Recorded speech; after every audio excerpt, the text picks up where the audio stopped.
Hi, everyone, and welcome. Thank you for joining us here at Georgetown's Initiative on Catholic Social Thought and Public Life for this live stream public dialogue on neglected voices in the clergy sexual abuse crisis. We're so grateful to have so many of you joining us here today, with more than 1,000 of you registered in advance for this conversation. And this is the 12th gathering on the clergy sexual abuse crisis organized by the Initiative on Catholic Social Thought and Public Life to lift up the voices of victim survivors and to pursue truth, accountability, and change. You can see recordings of these gatherings at our site. This is also a part of and supported by the Taking Responsibility project at Fordham, coordinated by Fordham University, and it's also focused on historically under-discussed U.S. communities and the abuse crisis. And before I introduce our panel, I just want to be sure to say that we're aware that these are serious and upsetting topics, especially for survivors. Please take care of yourselves, step away for a while if you need to, and reach out for support should anything that we discuss here today be especially difficult for you. We know that the Catholic clergy abuse crisis is an ongoing wound that's caused immense anguish and pain for abuse survivors and their family and friends, as well as the entire Catholic community. Church leaders have taken steps to respond, but much more remains to be done to change the culture of clericalism that allows abuse and its cover-up to occur, and to increase accountability and transparency so that such grave crimes do not occur again. Too often, conversations about the abuse crisis neglect the voices of those within Native, Latino, and Black communities, even as members of those communities suffer disproportionately from abuse. The perspectives of Native, Latino, and Black Catholics can strengthen our understanding of how clergy abuse and its cover-up happens, how racism, discrimination, and powerlessness exacerbate the crisis, and how we can work together more effectively to strengthen protections for vulnerable people and communities and take steps towards justice and healing. In this context, we also want to raise up Pope Francis' recent trip to Canada, which he described as a penitential pilgrimage, apologizing for abuses Indigenous people experienced in Catholic-run residential schools, and asking in particular for forgiveness for the ways in which, he said, many members of the church and of religious communities cooperated, not least through their indifference, in projects of cultural destruction and forced assimilation. In the face of this deplorable evil, he said, the church kneels before God and implores his forgiveness for the sins of her children. We hope our conversation here today helps play a small part in resisting such indifference among our Catholic community. We have a powerful group of diverse leaders to help us for this discussion. First, Macaw Black Elk is the executive director for Truth and Healing at Red Cloud Indian School in Pine Ridge, South Dakota, a former Indian boarding school. A descendant of boarding school survivors, he advocates for truth and healing in Catholic ministries and schools serving Indigenous people. Elsie Boudreau is a proud Yupik Eskimo from the village of St. Mary's, Alaska, and a survivor of childhood sexual abuse. Father Brian Massengale is the James and Nancy Buckman Professor of Theological and Social Ethics at Fordham University and the author of Racial Justice and the Catholic Church. He's the 2022 recipient of the Faith Doing Justice Award from the Ignatian Solidarity Network. Deacon Bernie Nohadera is the executive director of the Secretariat of Child and Youth Protection at the United States Conference of Catholic Bishops, and the former director of the Office of Youth Protection, the Office for the Protection of Children and Vulnerable Adults in the Diocese of San Jose, California. And Dr. Deborah Rodriguez is a physician specializing in trauma-informed care for both adolescent and adult survivors of abuse, violence, and trauma. Dr. Rodriguez is a survivor of childhood clergy abuse, and she works to help provide direct ministry to all survivors of abuse, including human trafficking survivors. So thanks to all of you who are joining us here today on YouTube and Twitter. Please share your thoughts on social media using the hashtag neglected voices and by tagging the initiative at GUCST Public Life. And we'll also have an opportunity for questions and answers later on. So please submit the questions for the panelists by following the instructions at the bottom of your screen. This dialogue is being recorded and it'll be posted at our website later on for later viewing. And so now let's start the conversation. I'd like to ask each of you in turn to answer an opening question. And Father Brian, I think I'll start with you. What's been the impact, human, spiritual, moral, institutional, of the Catholic clergy abuse crisis on Black communities, and why have those voices been neglected? First, thanks, Kim, and thanks to your center at Georgetown for hosting this very, very important and long overdue conversation. What has been the impact? I would say it would be trauma, but it's an invisible trauma. It's an unknown trauma because the first thing I want people to understand is that there are Black victims, survivors, copers of the clergy sexual abuse crisis. And yet in the Catholic imagination, we usually see a white face, a white male face overwhelmingly, but there are Black victims, but that trauma has been invisibilized. The other thing is while we know that there are instances where Black men in particular have been specifically targeted, we have no idea how many victim survivors there are, simply because dioceses have not kept that kind of demographic information. There are other factors that compound this, but I think that's the first thing I think we need to understand is that there are Black victims who are living, coping with this, horrible trauma, but it's an invisible trauma and it's unknown. We simply do not know the extent of the trauma because we've never bothered to keep the records that would enable us to find out who's out there and then to offer them the kind of services that they need. Thanks so much for that, Father Brian. Deborah, let's turn to you. What do you see as the impact, the human, spiritual, institutional, moral impact of this abuse crisis on Latino communities, and why have these voices been neglected? First, I'd also like to thank Georgetown University and this initiative for inviting me to such an illustrious panel. And thank you for addressing this important topic. Now, before answering, I do want to honor all the survivors that I have met along my healing journey in my medical practice and in my ministry. For all those survivors on this panel, in our listening audience, I honor you and I thank you. Now, clergy abuse has spared no community, has spared no part of the world. And in fact, with regards to Hispanics or Latinos, and I will use those terms interchangeably, it's impacted us very uniquely, but there's also a universal impact. Now, with regards to Hispanics and Latinos, we're a diverse group. We're not just one land, we're actually many continents. We're not just one language, we're many dialects.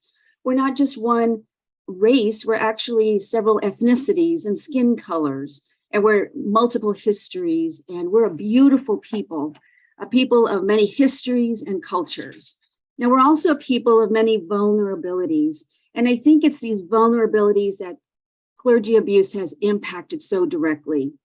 Whereas sometimes we Latinos or Hispanics guard family secrets and sins, I believe abusing clerics took advantage of that vulnerability by forcing us to continue in silence to incorporate their sins upon us.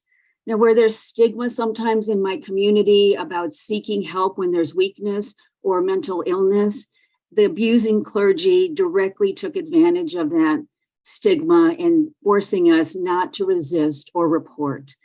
And where sometimes we strongly fear bringing shame upon our families, abusing clerics increase that shame burden by saying that if you report or resist, you are not only bringing shame upon your biologic family, but upon the church family as well.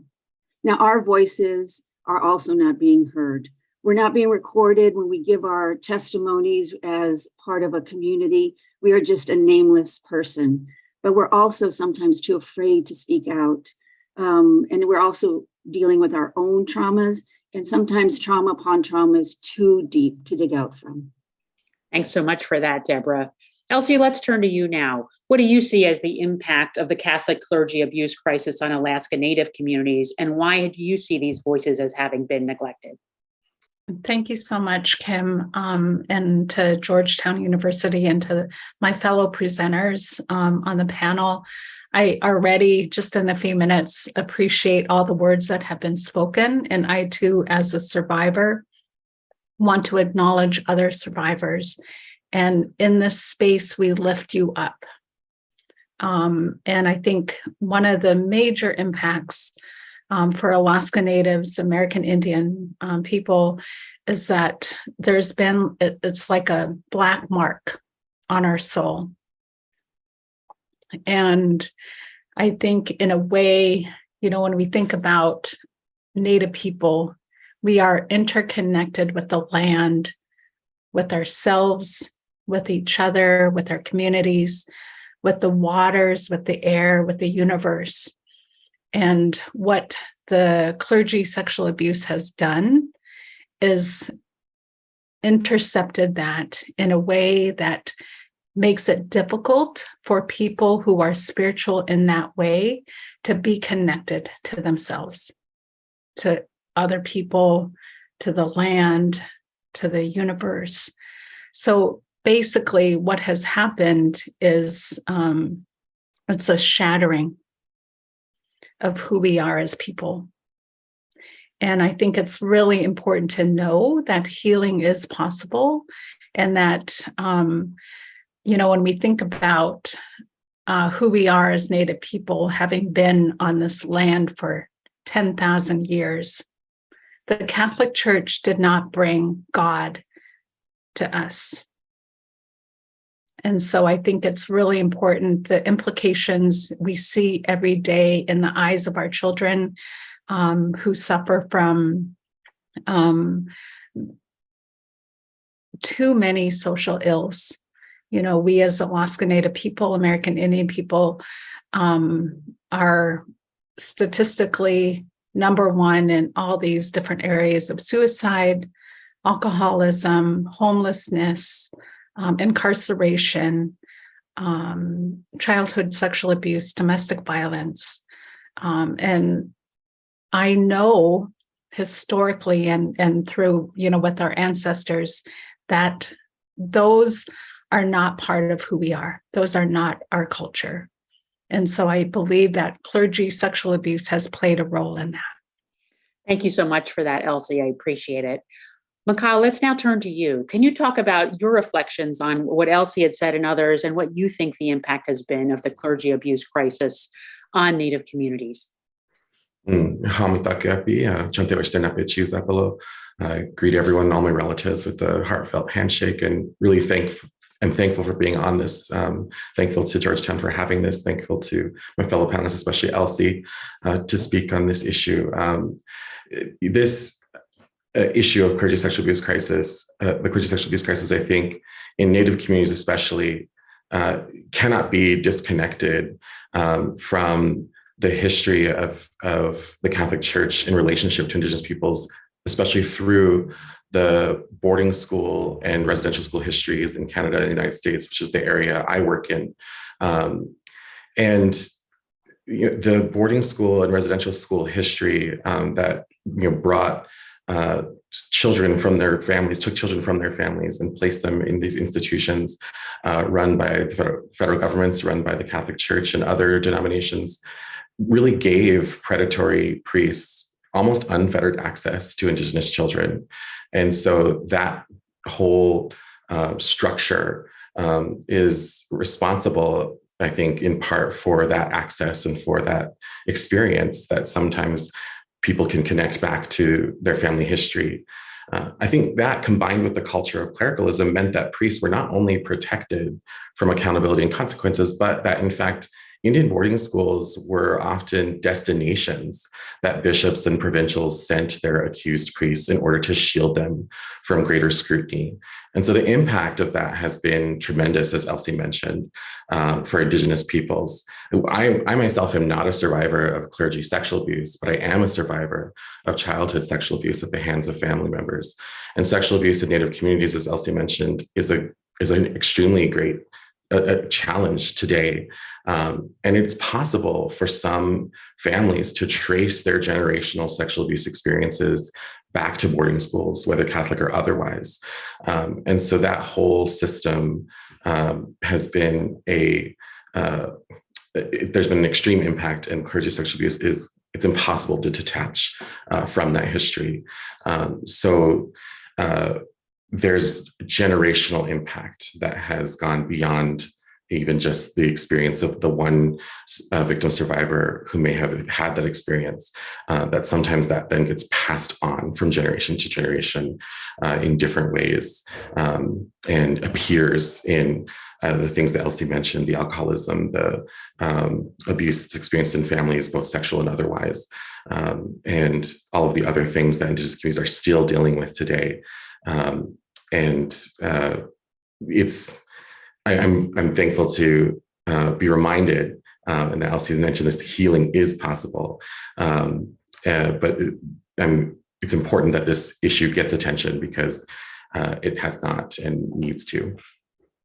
Thanks so much, Maka. Bernie, I want to go to you now with our opening question. You bring a particular perspective to this with your work on safeguarding. What do you see as the impact of the Catholic clergy abuse crisis on under-discussed communities generally? Thank you, Kim. And again, I echo the sentiment and gratitudes of my colleagues for this opportunity to have dialogue and to interact with folks that are listening and watching this online. I too would like to also share my sorrow, my apologies for those who have been victimized by clergy sexual abuse, for those who have experienced this trauma, this evil, this sin. Indeed, if we are all parts of one body, then if any of my brothers or sisters are hurting or in pain, then we as a church should be hurting and in pain. And I think it's nothing egregious other than to be standing right in front of someone and to be seen as invisible or unheard. I can't fathom that. And so I think what we have here is an opportunity for the church to be able to bring back to right relationships what we have done that was wrong. And it's taking a whole cast of individuals, such as we have on the panel, folks that are behind the scenes, but in particular, the victims themselves who have come forward, the press who has brought this to the attention. I highlight the 20 years of the charter, which came about more so because of the Boston Globe's spotlight headlines of January 6th, 20 years ago. All of this pushing together to making the church transform in this journey towards healing, health, and holiness. It's going to take every one of us to work on this. The opportunity to, again, bring back humility, being able to listen and to listen attentively, actively to our brothers and sisters who have been crying and yearning and wanting to have their voice heard. And if anything, with Pope Francis's encouragement that we indeed be a field hospital and that we indeed smell like the sheep, it's going to require much work. This is just the beginning. This journey that we are on will be ad infinitum, as far as I'm concerned. The ministries that we have of accompaniment, this ministry that we have of healing and transformation and conversion. Thanks so much for that, Bernie. And thanks for reminding us, of course, that if one member suffers, we all suffer together. And also for the important role of journalists. I think it's always vital to highlight that we would not be in a place we are today, knowing more, pushing towards accountability, pushing towards transparency and responsibility without journalists focused on this issue. So thank you for highlighting that. I want to continue our conversation, Father Brian, by now going to you. You're one of the world's leading theologians and social ethicists. You've written widely about racial justice in the Catholic Church. You've written a book by that name. And you've also written and spoken about clergy abuse and the Black Catholic community. Scholars in the Taking Responsibility project, of which this dialogue is a part, have noted that efforts to understand and respond to the Catholic clergy abuse crisis have too often failed to account for the particular ways that structural injustices and inequalities have made under-discussed communities vulnerable to predators. Can you help us understand those structural injustices, those structural inequalities, and the particular vulnerabilities at issue here?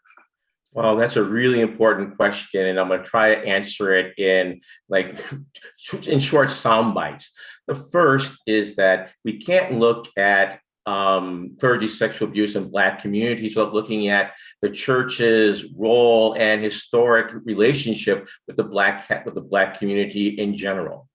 And one of the things that's compounded the experience in Black communities is that many of those in diocesan offices who are charged with ministering to the victim survivor community have not been culturally competent to work with Black people. In one diocese that I'm very familiar with, when there were Black victims who were identified and brought to the attention of the diocese, the people who were in charge of victim support said, frankly, that they were scared of Black men, that they did not want to go into Black neighborhoods, and yet the diocesan offices were not accessible to public transportation. And so that meant that, that these people were basically isolated from the very structures that the church had created to deal with victim survivors. So the lack of cultural competence, basically the abandonment of the church in many ways, but the closure of parishes in many urban areas. And I think that there are some who would maybe not want to be forthright about their abuse because they fear that if they are, then that could have negative repercussions upon a parish that's already existing in some kind of financial vulnerability in terms of its survival. So I think that's one important thing. I think another structural thing we need to keep in mind, and this is very sensitive, but I think it's important, and that is, how are racialized bodies viewed sexually? And that is, it's very important to understand that for many, Black people are seen as sexually irresponsible, more promiscuous, and therefore their stories are less likely to be believed, because the understanding is that therefore you must have contributed in some way, you must have been a seducer, or you must have kind of led someone on. We also know that the district attorneys have said that Black victims of sexual crimes are seen as less credible by juries, for example. So we have that kind of structural racism that's built into the system. The other thing we need to understand is that if you can't speak proper English, that is seen as a way of demonstrating your lack of credibility. And so the inability to speak standard English already casts your testimony into some kind of doubt. And so I think all of these are really important structural reasons that we need to keep in mind. And it also contributes to the fact that many Black people, Black victims, Black survivors, Black copers, and I use the word coper deliberately, because I think one of the things we need to think about going forward is that the language of victim survivor may not work in every cultural community. I know I've talked to Black men who have been victims of clergy sexual abuse, and they would say, I don't see myself as a victim. I don't see myself as a survivor. I see myself, I cope. And so I think the language of coper is something we need to look at. Is the language that we developed in this discourse already culturally loaded so that it means that some communities' experiences simply can't be seen or can't be heard? So I think those are some things we need to think about. Absolutely. And thanks very much for that. It gives us a lot to think about. I wonder if you might talk a little bit about steps church leaders and all of us need to take to move towards justice here. What needs to change? What needs to be done? Okay. Three things. One is that researchers, and I think also official Catholic Church statements, need to be more forthright about naming the underrepresented voices. We need to be explicit about saying that the only victim survivor copers of sexual abuse are not white people. So we need to be upfront and say that. The second thing we need to do is we need to keep accurate demographic data. It is amazing in my own research how we simply don't know, because we've never even kept the records that would enable us to understand the extent of this violation that's going on in communities. The third thing I would think that we need to do is that we need to talk about cultural competency in diocesan ministries. And not only in diocesan ministries, but I would also say even in the organizations that are dedicated to the survivor victim coper community. We need to talk about cultural competency, and we need to talk about how do we make sure that our brochures, our websites, our outreach materials, how are they explicitly framed so they make it known that if I am a Black man, if I am a Latina, if I am a Native person, that my story would be welcome in this space? What kind of faces are we putting out there in order to see that, that all are welcome and that all have been impacted by this terrible scourge. Thank you so much for that. And Deborah, now I'd like to go to you. You're a doctor who works closely with survivors of clergy abuse. You're also a survivor yourself. Can you tell us a little bit more about your own experiences and the experiences of those you work with? I think it's important to center that in our conversation. Sure, thank you.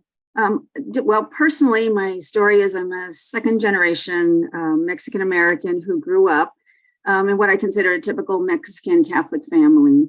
My parents sacrificed much to send me to Catholic schools from kindergarten through high school, and it was in my Catholic elementary school that I was abused by a Catholic priest. I also think it's important to share that I am a survivor of reporting that very abuse as an adult to proper church authorities, which I consider a singular traumatic event as an adult. But through God's grace and a whole lot of support, I'm now a trauma-informed physician, a medical missionary, and I get the great privilege of walking with and ministering to survivors in my ministry. But to answer your question about clergy abuse, so I look at clergy abuse, sex abuse as actually abuse of power. And those who are in power, whether it's by family or birth, whether it's through income, education, status in life, legal status, I need to state specifically, they also generally have the voice of how that power is lived out. Those who we sometimes call marginalized or vulnerable, they're generally from communities of racial or ethnic minorities. And they themselves don't necessarily have the power or access to the same power or voice. And that's what we're trying to talk about, I think. But many, and I think what I found in my own work, both as a physician and those working with and working with those who have had trauma, is that a lot of these ethnic and racial minorities carry their own specific trauma to begin with. We call this racial trauma, and some of you already talked about generational trauma. If we weren't born here in the United States, we had to get here some way, and whether it was our ancestors or we ourselves, or if our land was taken from us, we have that type of trauma to begin with. Add to that abuse, whether in the form of physical abuse, sexual abuse, or spiritual abuse, is trauma on top of our trauma. Our church institution and many institutions don't quite understand the impact of people born into trauma, whether it's a trauma by story or whether it's a trauma lived. And then adding to that, another level of trauma, as I mentioned before, it's sometimes too difficult to dig out from. Thanks so much for that. And building on that, what do you see as the institutional, cultural, personal failures that led church leaders to perpetrate and cover up sexual abuse in Latino communities and perpetrate this kind of generational trauma that you're discussing? Yeah, I'm just going to say right out there, threefold. It's ignorance, evil, and cowardice. Ignorance, as Father just mentioned, about ignorance about other people's culture. Many people assume they know us because they've identified me as belonging to a certain minority or racial group. But there's ignorance about how my culture is lived. It's ignorance about the vulnerabilities, like I mentioned in my introductory remarks, what we do with trauma, with other people's sin and with our own sin and evil. It's ignorance about trauma and its effects.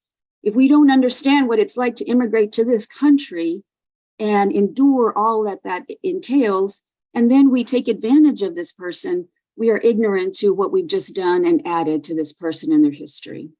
I say evil because we have to name the evil. Some people call this, and I think the most atrocious crime that our institutional church has committed upon people like me and other people in minority communities, is moving, abusing priests to vulnerable communities.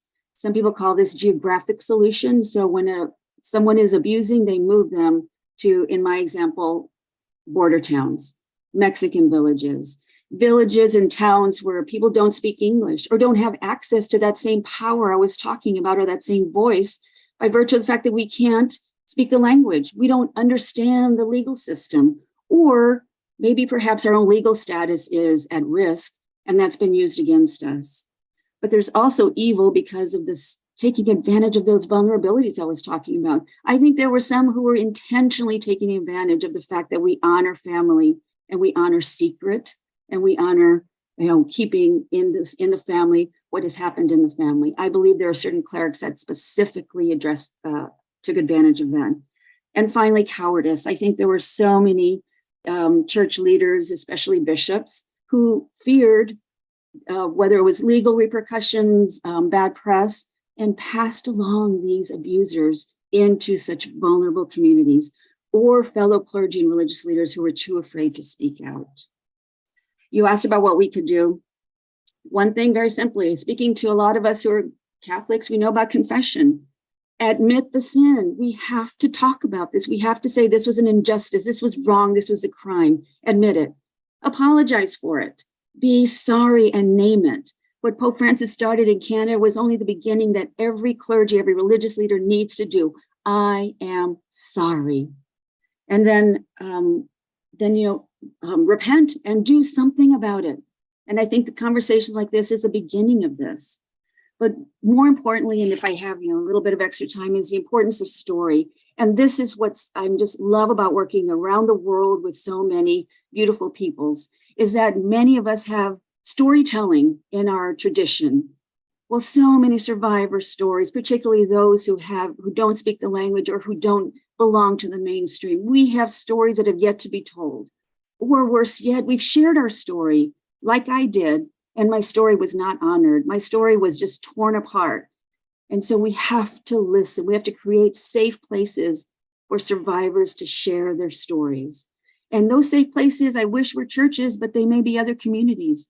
I love the support groups. I love the other groups that are represented here, where people share their stories. We know how important sharing stories is, as painful as some of these stories may be, because like the example in Canada, if it weren't for people honoring the story, we never would have been able to seek justice. Thanks. Thanks so much for that, Deborah. And Elsie, I'd like to hear your story. I'd love for you to share your story with us. You're a survivor of clergy abuse. You're dedicated to personal and communal healing. You work with other survivors of childhood sexual abuse. Please tell us a little bit about your experience and the importance of your culture in supporting the healing process. Oh my God, thank you, Kim. And I just want to echo Deborah. All of what you said is beautiful, and I totally agree. But what I want to start out with is I'm a strong Yupik woman. I am more than the abuse. The sexual abuse that I endured at one point defined who I was. I was a young Catholic girl, and throughout my childhood, I was more Catholic than I was Yupik. And I want to honor the fact that there are so many other survivors who have not spoken their truth. And we know that too many are silenced. And so I want to just say that our stories are important, right? I was 10 years old when the abuse began, and I came forward when my daughter turned 10, and I looked at her and I was like, how is it that someone could take advantage of such innocence? And I couldn't shield the truth from my consciousness anymore at that point. And, it's a process. There were many times throughout that process that I felt less than human. I felt like I was going crazy. And I know that, historically, when we look at clergy sexual abuse, Alaska and our Alaskan villages were a perfect haven for predatory priests. And we know that many of our villages were what we call dumping grounds. And because the church looked at us like we were, again, invisible, that we were less than human, that we as Native people, we were simple-minded. And the whole premise behind their way of operating was really to erase our Native culture, to erase who we were as spiritual people, interconnected with the land. That leads into my next question, Elsie. You've written about the abuse you and many others have endured as a legacy of the actions of those who've colonized your people. Can you say more about this legacy of colonization, how it fed into individual cases of abuse, intergenerational trauma? Absolutely. So you have to understand that Alaska Native people, and I'm one Yupik woman, and I can't really speak on behalf of all our Native people, but I know that we as Native people lived and operated in a way that honored who we are as people. One of our first instructions was to be compassionate with ourselves and with each other, and to live in a way that we were good human beings, good relatives to each other. And during the time that the missionaries came, they replaced the role of the shaman in many of our villages. And so immediately they were put on a pedestal and they had power. And so that left many survivors not knowing who to turn to. When you have institutions and individuals that have that kind of power and they're responsible for your salvation, and they go and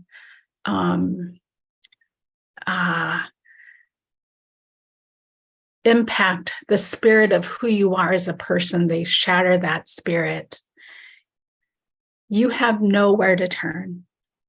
And if you turn to family members or community members and they shame you or they punish you for speaking that truth,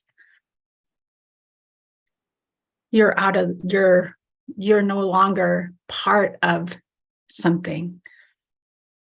And it's shattering. It's just not, you're not able to function. Thank you so much for that, Elsie. Maka, I'd like to go to you now. You're a leader at the Jesuit-run Red Cloud Indian School on the Pine Ridge Indian Reservation in South Dakota, and a descendant of boarding school survivors. What lessons can we draw from your work and the history at Red Cloud, and how you're confronting that history to apply to the clergy abuse crisis?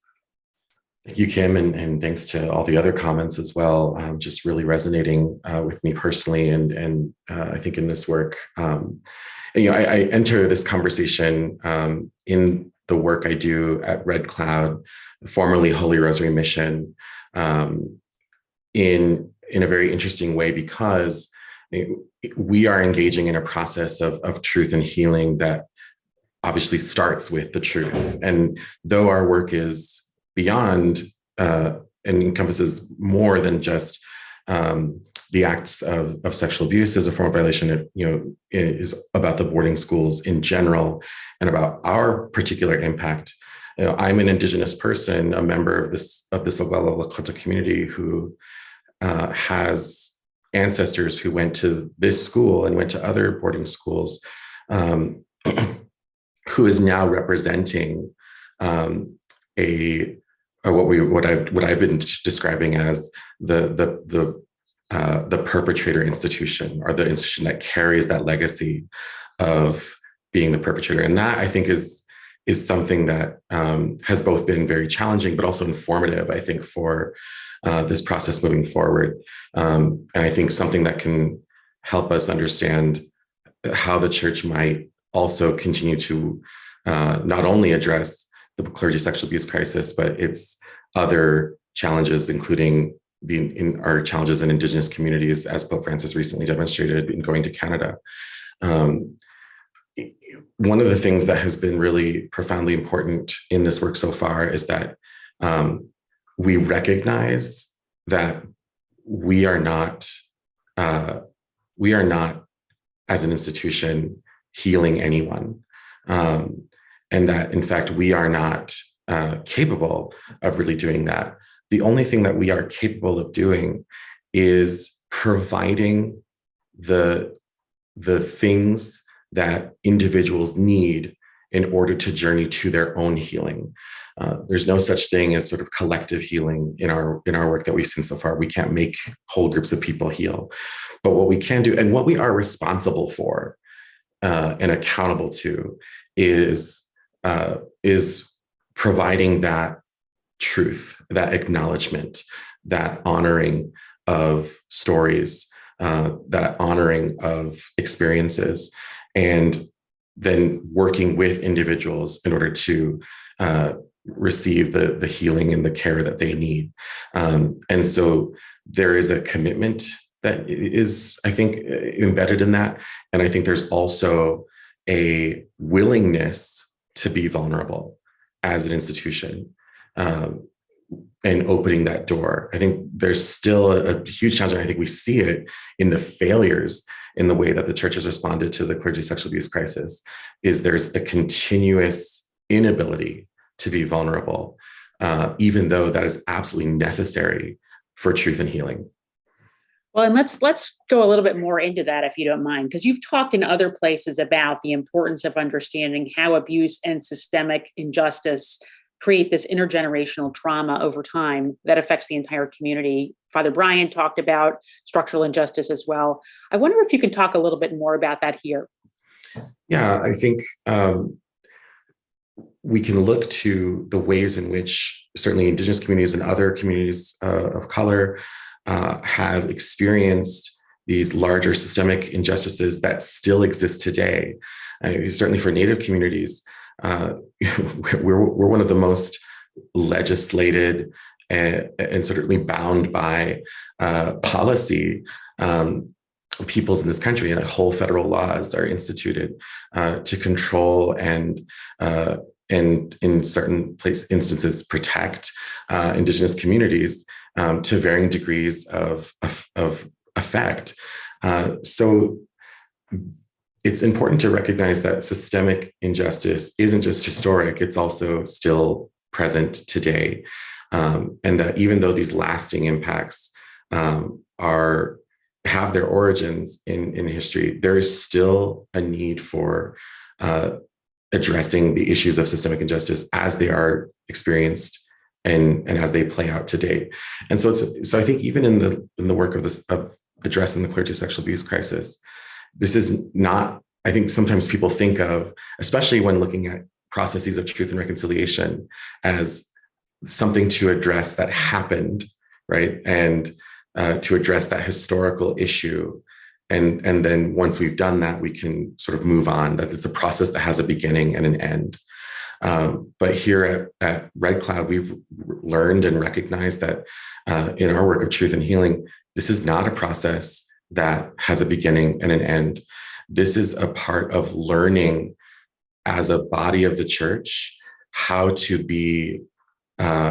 live truth and reconciliation and healing every day for the rest of time, and how that should enable a total transformation and change of how we behave and how we respond and essentially who we are. And I think that's something important that the church can think about and look to, as to say, I think Deborah mentioned, right, we have this sacrament of reconciliation. How are we living that? And I think, how are we turning to that as Catholic institutions, as Catholic people, to better live that in a way that allows for that vulnerability, allows for that healing, and doesn't just treat this as a moment to be addressed, but actually as a whole way of moving forward that must foundationally change how we behave as an institution, as a community.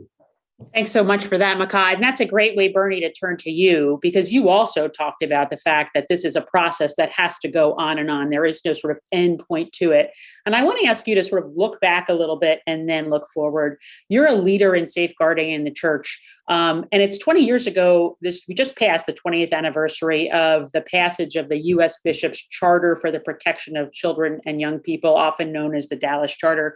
Can you look back a little bit and tell us what that put in place? What's changed since then, and what more, most importantly, needs to be done going forward? Sure. Thanks, Kim. The charter that had come out 20 years ago was indeed a good beginning, but it was simply a beginning. It continues to be a work in progress. We look at this as a ministry of accompaniment, a ministry in which we're able to journey together with those who've been affected by abuse. The first article of our charter, importantly, is that of outreach, victim outreach. And I'd like to point out a number of things that my colleagues have said thus far. A couple of key words here, things that we need to work on if we're looking toward the future. One of which is this Catholic imagination that's been brought up. Indeed, if we were made in the image and likeness of our Creator, of God Almighty, then how do we not be able to see the divine in each of us, to be able to treat each other in the way that the kingdom should be here on earth? So we start with looking at that. The systemic approach in which we're going to be looking at this journey toward healing is indeed the work of all of God's people. Every department and every diocesan chancery should have ownership of this situation of the abuse crises that the church is dealing with. Is the abuse crisis seen as a core value for the church? Not a priority, because priorities change, but core values. Is this indeed a core value for the church? And if so, what is the church doing to carry on, indeed, the plans for succession? There'll be a time you and I, all of us here on this panel, will have to step down. Who will continue this work? And so that brings into the idea of the story. I love that. Stories, that's what's shared generation to generation. It's through those stories as well that this generational abuse can also be broken, because it's with this use of the imagination for what our people can do, what those who've been abused can do, what we can do to help empower. We talked about abuse, and in our studies, as we all know, there's physical abuse, sexual abuse, emotional abuse, neglect. And of all of those, we all know neglect is the highest form of abuse that our country is dealing with and facing with. Another form of abuse. So as a result, what are in place for the church currently in the milieu that promotes grooming? We talked earlier, one of my colleagues, I think it was Elsa, who talked about priests on pedestals and being placed, the whole clericalism, that whole discussion on clericalism. So indeed, in moving forward, just so that you're aware, the charter is currently under review. It's been revised 3 times already, 2005, 2011, and 2018. We've just now begun the review for this process. There will be an opportunity for the folks, all of God's people, to be able to have input once we get this information out to the dioceses. We would love to hear from God's people of what we could do to improve this document. And again, it's not the end all be all, it's just the beginning, but we have to work this together. Thanks, Bernie. That's great. And tell us a little bit more. You've heard a lot here today from members of vulnerable communities. What can Catholic leaders learn from survivors of clergy sexual abuse, particularly in these vulnerable communities? And how can church leaders work together to help advance some of what we've heard today? It never ceases to amaze me how blessed I am, the blessings I receive from the survivors I've met. I am humbled by that. I am humbled to be able to accompany, to be allowed to be entered into their story, to allow to be entered into their lives, that idea. So the church leaders, again, approaching this with humility. Competence was a word that came out. Extremely important for competence to be in place. And if we don't know, admit it. We don't know. Well, we need to work up on this. The word courage has to be in there as well. This is not easy to do, to have to listen to the stories. So it's an invitation to get uncomfortable. It's an invitation to get outside of the comforts of your office or the confines of your building and to be where God's people are at, meet them where they're at. The idea, too, of consistency. That has to be important in place and in place. Definitions, policies, terms, how these words are being brought together, how these policies are affecting God's people. Compassion has to be in place, definitely always in place. And communication is always the best way we can communicate. How do we communicate? How do we do outreach? And again, in the end, the ultimate work that we do is, again, the reality, the realization that God is, he is our creator. We are his people. He is our God. And so we place this in his hands. We work as best we can. We put together a plan that we have in play, and we encourage, the invitation, folks that need to tell their story, we listen. Genuine apologies that need to be given has to be given. And then a plan that's put in place so that this doesn't happen again.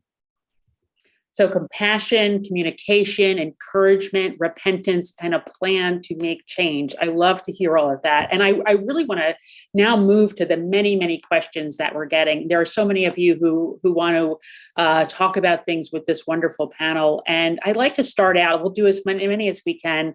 Father Brian, I'd like to bring one to you to start us off. One question we've gotten is the role of educators in Catholic institutions in lifting up neglected voices, especially when the educator doesn't necessarily identify with the communities most affected by the clergy abuse crisis. You're an educator. Help us out with this one, please. Okay, that's a great question. And I think it starts with attitude. I think it's one thing if we go into it saying, well, I'm not Black, or I'm not Latina, or I'm not Native. I think we need to understand, one, we're Catholic, that we are telling Catholic stories here. Who counts as part of us? And one of the beauties about being Catholic is that we have sisters and brothers in the faith who don't look like us, who don't pray like us. And so what I'm asking Catholic educators to do is to teach these stories that come from the neglected communities and to say, these are our stories. This is part of what it means to be Catholic. This is part of what we mean by the truth. We need to tell the truth of our history, the truth of who we are as a people. And that these stories that we've heard today, like when I'm listening to Elsie talk about how the sexual abuse crisis has disrupted the relationship with the land, that's not just a Native story, that's a Catholic story. And so I think Catholic educators have a responsibility to teach the truth of who we are. And that means to teach the truth about the sins of the church. We've heard about reconciliation throughout. Well, the sacrament of penance begins with an examination of conscience. And I think that's where Catholic educators have a real responsibility and an opportunity to help their students, lead them through this examination of conscience, of looking at the sins of the church and cultivating what Pope Francis has called a penitential memory. So these stories are not just Native stories or Black stories. These are Catholic stories. And if we're going to be Catholic educators, then we need to teach all of our stories and realize that that's part of what it means to belong to a church that calls itself universal. Thank you very much. And here's one for all of you. If anybody else is interested, Makam, maybe I'll start with you. Do any of you have experience with Catholics who've experienced moral injury from knowing about clergy sexual abuse of racial minorities, but haven't spoken up about it? Any suggestions for allies who are interested in supporting recovery and change about this issue? Sure, I'll start. I think one of the things that's important and something that I've certainly heard in different capacities around this issue is that this is an area I think where sometimes fellow clergy are challenged in a way that is really difficult and in a way that I think supports the need for further conversations on clericalism and how it works. I think the abuse of the confessional is an important part of this topic, and beyond that, this is again the system that we knew of, wherein priests were moved, especially to vulnerable communities such as Indian reservations and boarding schools. That was done with knowledge of what was committed. So there is a deep and important conversation that the clergy themselves have to have in terms of their own healing through that protection and through that lack of accountability that was there, and especially in the ways in which that system fostered that. Thank you so much. Elsie, I'm going to come to you with this question, and I think it's an important one for us to address here today. Someone asks about the papal doctrine of discovery and says it's been used to justify the exploitation of Black and Brown and Indigenous people for centuries. And when Pope Francis visited Canada this summer to apologize for the abuse of Indigenous children in Catholic schools, he was asked to formally repeal this. Would this step by the Pope make a difference to you? Absolutely.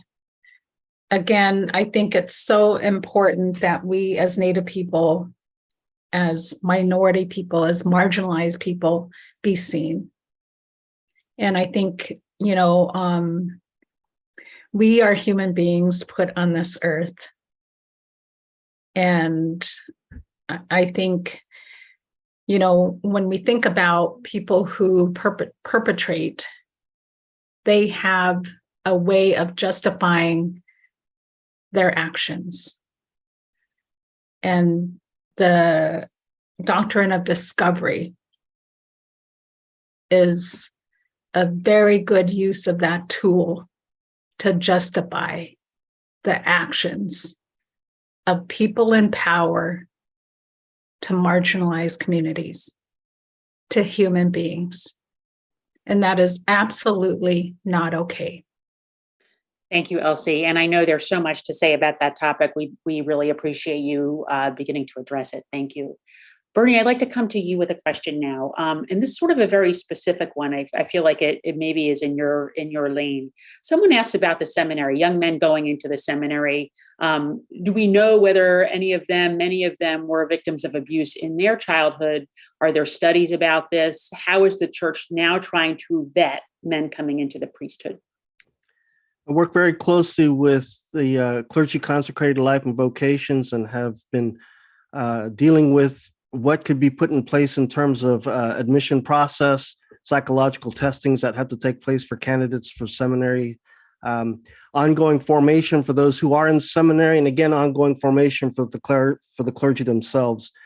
We do know that there are individuals who enter into the seminary who have been victims of abuse, child sexual abuse. And so in terms of their going into the seminary, with the vetting of that, how has that been resolved? How has that been looked at, worked at? In regard to also with looking at psychosexual dynamics, the exploration, and again, the understanding and dialogue of exploring a candidate's background as thoroughly as possible.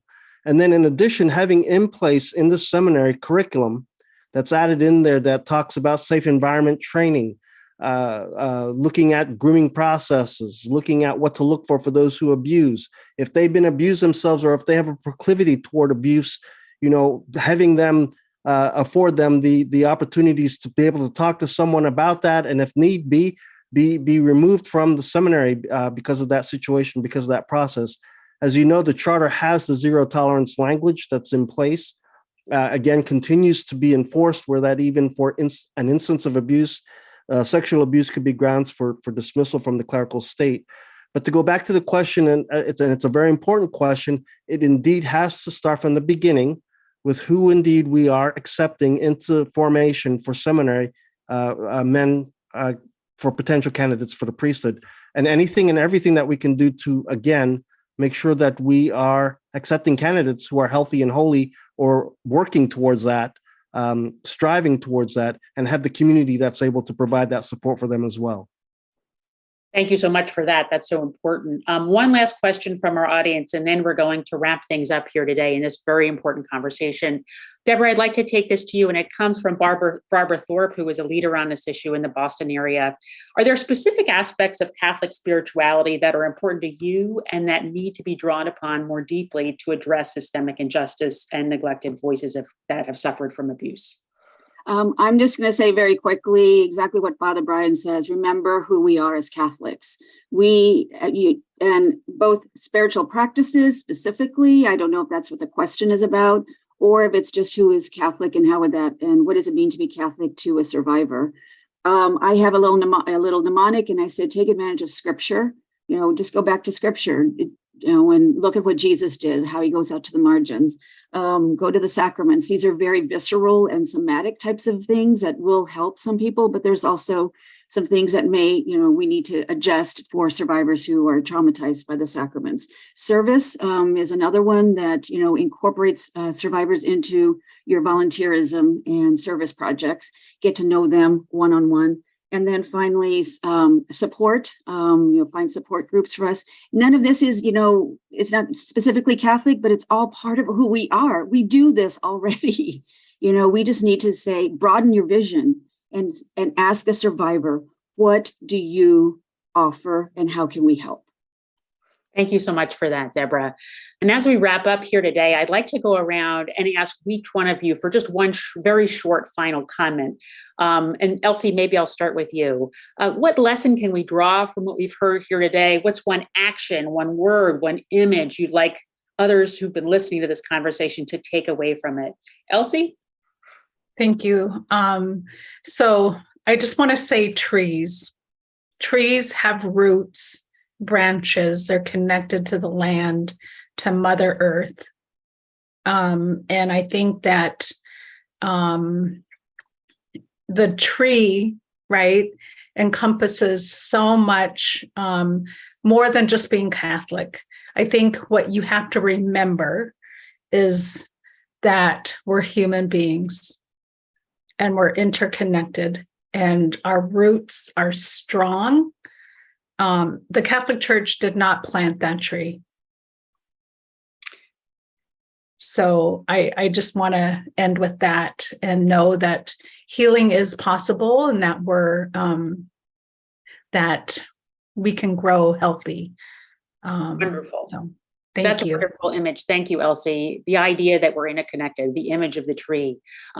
Bernie, let's come to you. One image, one action, one word that we can take away from this conversation. Clenched fists seldom touch or reach what extended hands reach. And so outreach, pushing the perimeter, getting out to where where God's people are at, outreach is important. And we have to take that initiative and not wait for them to come to us. Let's take the initiative to advance that and know that indeed every diocese has a victim assistance coordinator out there. So if you have been victim to this, please contact local law enforcement or reach out to your local victim assistance coordinator. There are folks that are out there who are competent, who are ready to help, to listen, and to help accompany and be beside you. Thank you, Bernie. Maka, how about you? One word, one action, one image to take away from this conversation. Thank you. I would appreciate what's already been said and would just add that, yes, healing is possible, and healing is only possible if we desire it, if we recognize that it's possible, and if we feel worthy of being healed. And so for our institution, we need to recognize that and do the things capable of getting there. So we first have to want to heal.